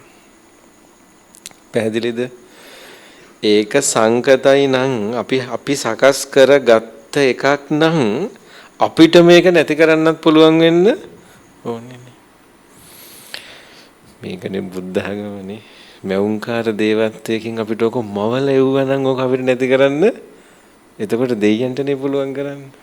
ඒ දෙයියෝනේ අපිට රාගය, ද්වේෂය, රස ඔක්කොම මවල තියෙන දෙයියෝ. ඒකනේ ਸਰබලධාරීත්වය මේකේ අභියෝගයට ලක් වෙන්නේ. ඒකට මෞංකාර දෙවියන්ට තමයි පුළුවන් අපි එකෙන් ගලවන්න. හැබැයි දැන් මෙතන මෞංකාර දෙවියෙක් මවල නෑ. මෙතන තියෙන්නේ මොකද්ද? අපි මනසින් ගොඩනගාගත් එකක්.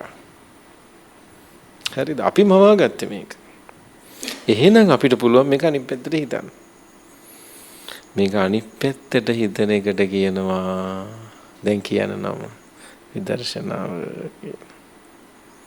මේක අනිත් පැත්තට ආරෝහණ ක්‍රමයට නෙමෙයි අවරෝහණ ක්‍රමයට හිතන එක. දැන් කොහොමද හිතන්නේ? රූපයක් දකින්නකොට වෙන්දට හිතුවේ තොටන්. ඒ අර පුරුදු වෙච්ච විදිය. දැන් හිතනවා රූපයක්, ස්පර්ශ, වේදනා, සංඥා සිද්ධ වුණා. ඒක අපි මවපු දෙයක් කියලා දකිනවා. පැහැදිලිද? ඕක කෙටියෙන් දකිනවා මෙහෙම. නාම රූප විඥාන. කොහොමද දකින්නේ? නාම කියලා කියන්නේ අර කෙලෙස් හදා ගැනීමේ ක්‍රියාවලියට. පස්සය, වේදනාව, සංඥාව, චේතනාව, මනසිකාර ටිකට කියනවා නාම කියලා.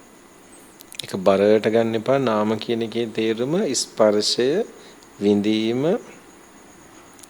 සංඥාව, ඊළඟට චේතනා, සිතුවිලි කරන එක, මනස ඇසුරු කරගන්න එක. මනසිකාර කියන්නේ මනසට අරමුණු කරගන්නවා, ඊළඟට ස්පර්ශ කරනවා, විඳිනවා, සංඥා හඳුනා ගන්නවා, කෙලෙස් හදනවා. ඒකට කියනවා නාම කියලා. හරිද? රූප කියන්නේ අරමුණු අත්දැකීම් ගන්න එක. ඒක දන්නවනේ. රූප කියන්නේ ආයතන 6 අරමුණු ටික ගන්න එක. විඥාන කියන්නේ මේ ටික ඔක්කොම වෙන්නේ මොකක් උඩද? විඥානයේ උඩ. එතකොට අර දැන් කිරලෙක් කෑ ගැහුවානේ. කිරලා නේද? කිරලා මොනවට කෑ ගහනවද මන් දන්නේ. ඒ අපි පුරුදු වෙච්ච ක්‍රමේ. විදර්ශනා පුරුදු වෙනකොට මොකද කරන්නේ? සද්දයක්, නාම රූප විඤ්ඤාණ. අන්න අනිත් පැත්තට හිතනවා. අර ගොඩනගාගත්ත ගොඩනගා ගැනීම ටික නේද? ටික ටික ගලවනවා. ගඩොල ගලවනවා. දැන් අපි ලොකු ප්‍රාකාරයක් හදාගෙන ඉන්නවා. හරි. අපිට මේක එකපාර ඩොග් ගාලා බින්දින්න බෑ. අපි මොකද කරන්නේ? අපිනේ හැදුවේ. හැදුවා නම් ගලවපන්. දැන් ගඩොල ලේනවා. ටික ටික ඕක පුරුදු වෙනකොට දැන් හිතන්නේ අම්මෝ කොහොමද කරන්නේ කියලා නේ. එහෙනම් පොඩි කාලේ කලේ දන්නේ නැති මෙලෝ කාලේ දන්නේ නැති කාලේ අනිත් පැත්තට කලේ. ඒ වගේ අපි අනිත් පැත්තට කරනවා. කරනකොට අවුරුද්දක්ද පොඩි කාලේ ඔය ටික කරන්න ගිය කාලෙම අනිත් පැත්තට කළාම වැඩේ හරි. පොඩි කාලේ ඔය ටික කරන්න අවුරුදු කීයක් යන්නේ නැද්ද කියන්න බලන්න. 3ක් 4ක් 5ක් විතර වෙනකොට ඔක්කොම කරලා ඉවරයි. ඉස්කෝලේ යනකොට කෙලෙස් හදලා ඉවරයි. අම්බෝ. දැන් ඉන්න පොඩි අය නම් මං හිතන්නේ 4ක් 5ක් වෙනකොට රටේ නැති ඔක්කොම දන්නවා. ඒකේ කාලේ ඇති ඒගොල්ලන්ට. ඇත්තටම ඉතින් ඉපදිලත් මාස 6ක් 10ක් යනකම් මොකක් නැහැ. ඊට පස්සේ තමයි වැඩේ පටන් ගන්න. ඔය කාලය අනිත් පැත්තට දැම්මොත් විදර්ශනා පැත්ත අනිත් පැත්තට එනවා, සංඥා අනිත් පැත්තට ගන්න පුළුවන්. ආන්න ඒකට කියනවා විදර්ශනාව කියලා. පැහැදිලිද? හැබැයි ඕක ශක්තිමත් කරලා දෙන්නේ සමතෙන්. සමාධිය වඩපු කෙනාට ස්කන්ධ පංචකයේ අනිත්‍යතාවය පේන්න පටන් ගන්නවා.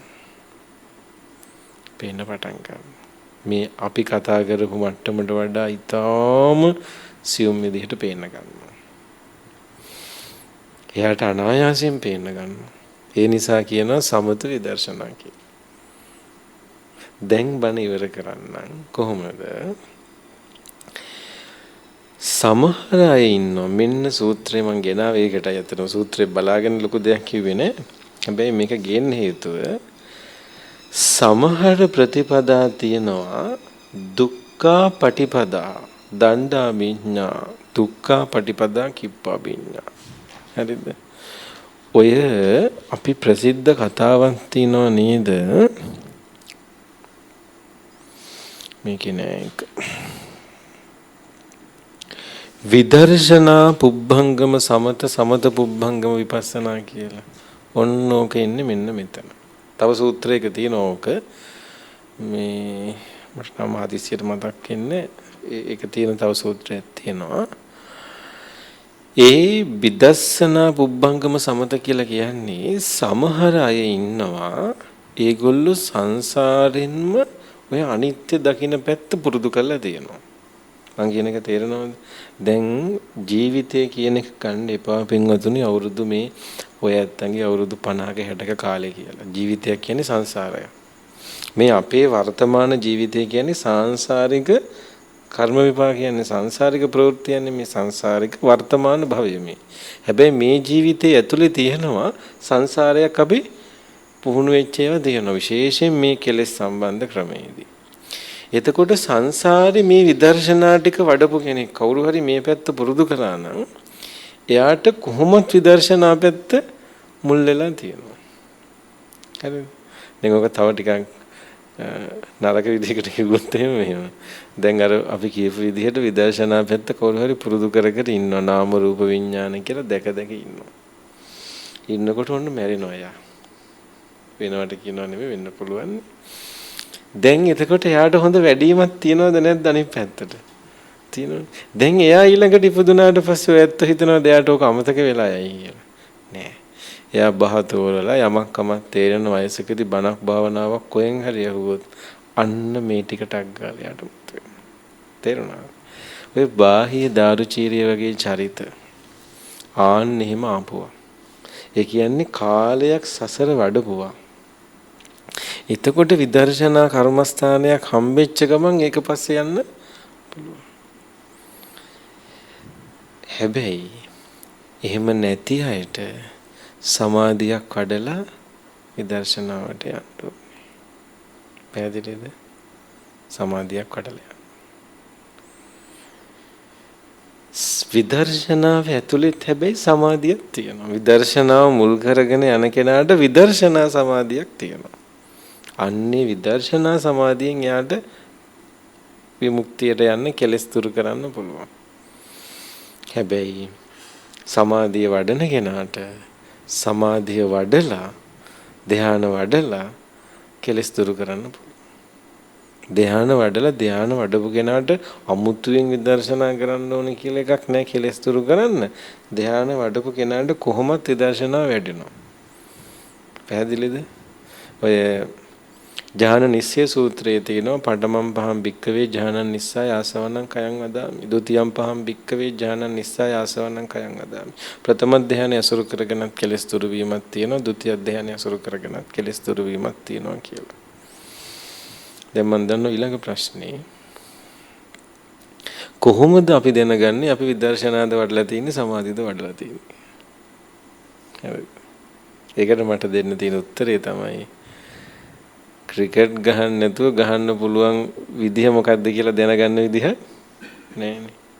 ඒකට මොකක් කරන්න ඕනේද? ක්‍රිකට් ගහන්න බෑ. ඒ වගේ භාවනා කරන්න ඕනේ. එතකොට තමයි දැනගන්නේ අපිට භාවනා කරන්න පුළුවන් පැත්ත වැඩෙන පැත්ත මොකක්ද කියලා දැනගන්නේ. වතුරට බහින්න නැතුව පීනන්න පුළුවන් ආර මොකක්ද කියලා ඉගෙන ගන්නට වැඩක් නැහැ. ඒක දැනගන්නේ වතුරට බහැලා පීනන්න පටන් ගත්තා. මාන්නේ වගේ. පැහැදිලි. එතකොට භාවනා කරනකොට බුද්ධ කාලේ නම් භාග්‍යවතුන් වහන්සේට පුළුවන්කම තිබුණා පුද්ගලයා දිහා බලලා ඉන්ද්‍රිය පරියන්තේ ඥාණයෙන් එයාගේ සංසාරික වැඩිම තේරුම් ගන්න. හැබැයි දැන් බුදු කෙනෙක් නැති නිසා ඒක කරන්න බෑ. දැන් කරන්න පුළුවන් ධර්මයේ අහනකොට භාවනා කරනකොට අපිට තේරෙනවා අපේ භාවනාව වැඩෙන්නේ කොයි පැත්තටද කියලා. ඒක මේ මහා කාලයක් යන වැඩක් නෙමෙයි. තේරෙනවා. එතකොට අපිට පුළුවන් සමාධියත් එක්ක විදර්ශනා වඩා ගන්න. හොඳම විදිහ තමයි මම යෝජනා කරන්නේ. සමාධිය වඩන ගමන් විදර්ශනා පුරුදු කරන්න. මොකද සමාධිය වඩන්නේ පර්යංකේ. ඒක දවසේ හැම වෙලාවෙම කරන්න බෑ. එතකොට සමාධිය පර්යංකේ වාඩි වෙලා පැයක් හරි පැය භාගයක් හරි එකමාරක් හරි කරලා ඉතුරු කාලෙදී ඉන්නේ වාහනේ ලවන ගමන් බස් එකේ යන ගමන් කන බොන ගමන් අන්න ඒක පාවිච්චි කරනවා මොකටද? විදර්ශනාව. අනිත්‍ය පැත්ත පුරුදු කරන්න. නාම රූප විඥාන හැටියට දකින්න. බත් කනවා. බත් කටක් හදාගෙන ඉතින් නාම රූප විඥාන.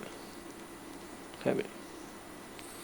පාරේ යනකොට මිනිස්සු දකිනවා පාර පනිනවා නාම රූප විඤ්ඤාණ. හරි. එහෙම වුණා කියලා බය වෙන්න එපා. මේ අපේ මනස මේ කියන්නේ කල්පනා බැහැර වෙන්නේ හොඳට කල්පනා වැඩ කරනවා. වෙනදට වඩා හොඳට වැඩ කරනවා. ඉතින් දෙයනේ පාරේ යන මිනිස්සු දැක්කම මෙයා ලස්සනයි මෙයා කැතයි කියලා මෙනෙහි කරන්න පුළුවන් නම් නාම රූප විඤ්ඤාණ කියලා මෙනෙහි කරා කියලා ප්‍රශ්නයක් වෙන්නේ නැහැ. කිසි ගැටලුවක් වෙන්නේ නැහැ. ඒකල්ල සමාධිය පුළුවන් පර්යංකේ වාඩි වෙලා පහසු වෙලාවට වඩා. පැහැදිලිද? ඕක තමයි විදි දෙක.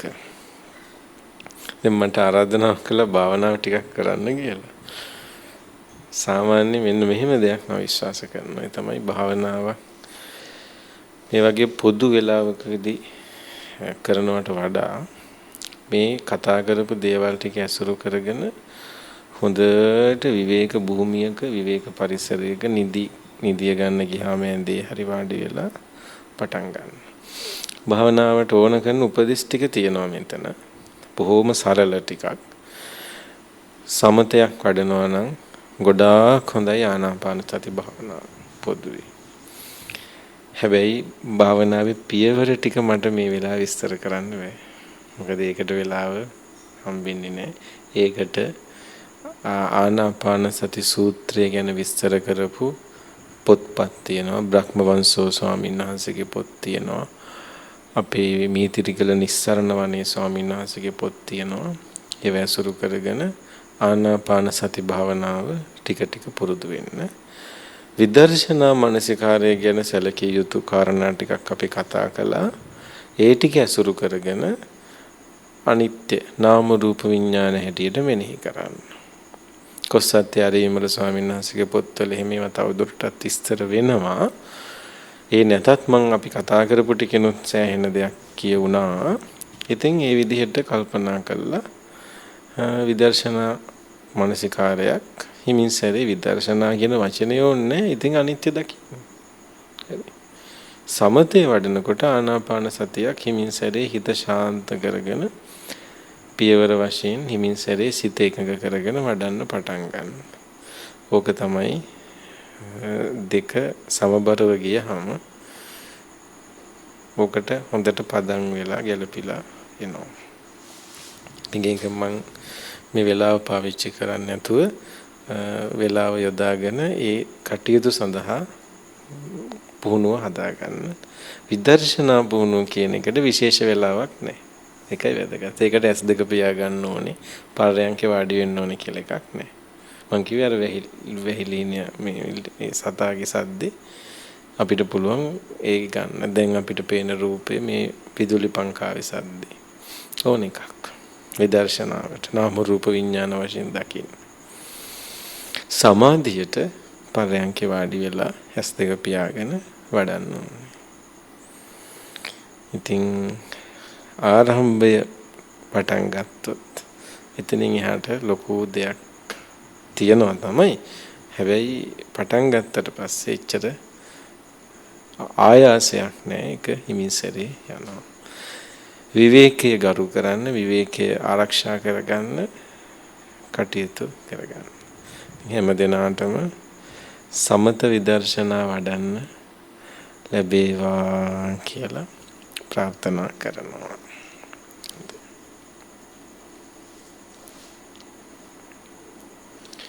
හොඳයි පින්වත්නි, අද ධර්ම දේශනාවේ ආරමුණ වුණේ 1998 දෙසැම්බර් 29 වෙනි දින මියගිය මේ පවුලේ දයාබර පියතුමන් ශ්‍රී ආනන්ද ගුණතිලක පියාණන්ට පින් අනුමෝදන් කරන්න. එතුමා භාවයට පත් වෙලා වර්ෂ ගණනාවක් ගත වුණා. අද වෙනකන් පින්දහම් කටයුතු සිදු කරගෙන ආවා. ශ්‍රී ආනන්ද ගුණතිලක පියතුමන් ප්‍රධානව ඒ පවුලේ මියගිය සියලුම ඥාතීන් සිහි කරගෙන ඒ අත්තන්ට මේ පින් අමා මහ නිවන් සුව පිණිස වේවා කියලා පින් අනුමෝදන් කරමු. ඉදම්මේ ඥාතිනං හෝතු සුඛිතා හොන්තු ඥාතයෝ ඉදම්මේ ඥාතිනං හෝතු සුඛිතා හොන්තු ඥාතයෝ ඉදම්මේ ඥාතිනං හෝතු සුඛිතා හොන්තු ඥාතයෝ. ඒ වගේම මේ පින් දෙවියන්ට අනුමෝදන් වේවා. සුජීවත්ව සිටින ගීතාංජලි ගුණතිලක මෞතුමියට නිදුක් සුව නිරෝගී සුව දිගාසී වේවා කියලා සෙත්පතා ආශිර්වාද කරනවා. ඒ වගේම ශ්‍රී ආනන්ද ගුණතිලක මහත්මයාගේ සොහොයුරාට සොහොයුරියට නිදුක් සුව නිරෝගී සුව දිගාසී වේවා කියලා සෙත්පත ආශිර්වාද කරනවා. ඒ වගේම අපේ මිලින්ද ගුණතිලක මහත්මාණන්ට, ඒ වගේම රමණී ගුණතිලක මහත්මණියට, නිරංජනා ගුණතිලක සොහොයුරියට, හේමන්ත ගුණතිලක මහත්මයා, චන්දිමා මහත්මණියට, පවුලේ හැම දෙනාටම තුනුරුවන් සරණ වේවා. මේ දුක්ඛ පීඩා බහුල වසංගත රෝග බහුල කාල සීමාවේ සුවය, ආරක්ෂාව, නිරෝගී සුවය, රැකවරණය ආත්පසින් සැලසේවා. දුකක්, කරදරයක්, අනතුරක්, පීඩාවක්, උපද්‍රවයක් නොවේවා. තුනුරුවන් සරණින් හැම දිනාටම යහපත් දිගාසී සුව වේවා. දෙවියෝ, රටත්, ජාතියත් මේ උතුම් බුද්ධ වචනයත් තව බොහෝ කල් රකිත්වා කියලා. එත්තාවතාච අම්හෙහි සම්බතං පුඤ්ඤ සම්පදං සබ්බේ දේවා අනුමෝදන්තු සබ්බ සම්පatti සිද්ධියා. එත්තාවතාච අම්හෙහි සම්බතං පුඤ්ඤ සම්පදං සබ්බේ දේවා අනුමෝදන්තු සබ්බ සම්පatti සිද්ධියා. එත්තාවතාච අම්හෙහි සම්බතං පුඤ්ඤ සම්පදං සබ්බේ දේවා අනුමෝදන්තු සබ්බ සම්පatti සිද්ධියා.